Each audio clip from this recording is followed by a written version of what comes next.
Joining me now, MRC TV managing editor Brittany Hughes.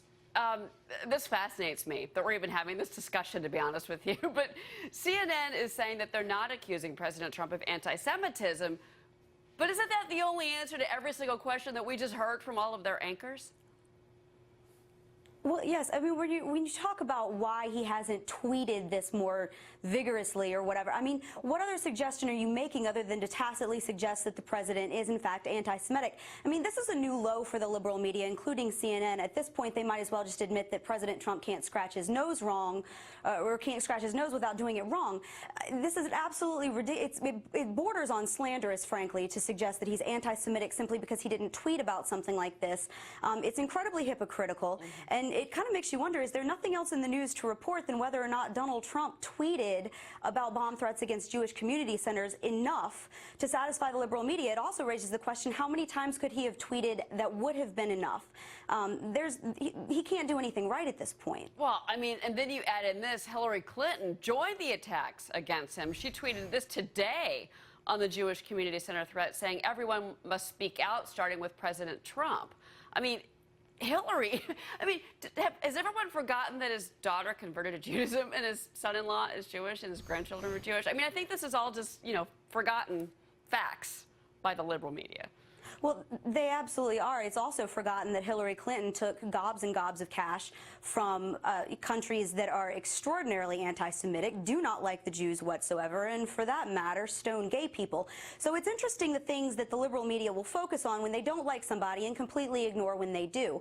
Donald Trump has a history in both the campaign and in the very short time that he has been in office of being a strong supporter of Israel. I mean, Netanyahu even said that he knows that there is no stronger ally of Israel than President Trump in the United States. So to suggest that Donald Trump is anti-Semitic, which is exactly what this is, make no mistake, this is a suggestion that he is anti-Semitic because he didn't tweet about it soon enough or because he didn't call attention to it soon enough, 32, 33 days in office at this point, is there are almost no words for how low this is at this point.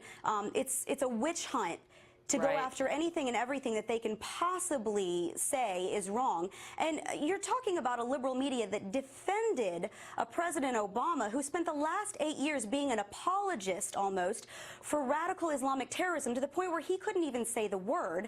And the liberal media defended him over 8 years. And now Donald Trump isn't tweeting that anti-Semitism is alive and well, and suddenly that makes him anti-Jewish. It's ridiculous. Right. And I'm glad you brought up that back and forth with Bibi Netanyahu as well. And I'm curious why the media isn't focusing on the perpetrator of the crime, those that are attacking Jewish cemeteries and community centers, rather than President Trump's response to the crime. I mean, are they doing the same thing with Russia, do you think, focusing on kind of the wrong thing here with regards to, the Russians may be some bad actors, but let's attack Donald Trump over it?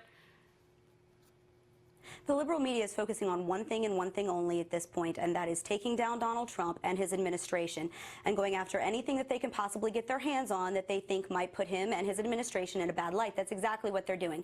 Back in early February, we at MRC TV even reported this. This is common knowledge. Jewish community centers had received 57 bomb threats at that time from anonymous phone calls. Now, you didn't hear that on your nightly news because they were too busy that weekend focusing on Trump's so-called Muslim ban, which turned out to not be a ban at all, and all of the protesters that were flooding airports because they thought that Donald Trump was somehow banning Muslims from coming into this country, which ended up being completely completely untrue and false. And so that's what they were focused on that weekend. They were not focused on the third wave in a month of bomb threats against Jewish community centers. The only time that they chose to focus on this issue was when they thought that it made Donald Trump look bad, when it was something that they could go after him on. It wasn't about concern over these community centers or to raise awareness of what was happening. It was about to make sure that this is another dart that they can throw at the Trump administration to try to continue to push this narrative that he's a racist or he's xenophobic or he's bigoted or, whatever other slanderous term you want to throw on him. Or he's best friends with Vladimir Putin, which is another whole other topic. Brittany Hughes from the Media Research Center. Brittany, thank you very much.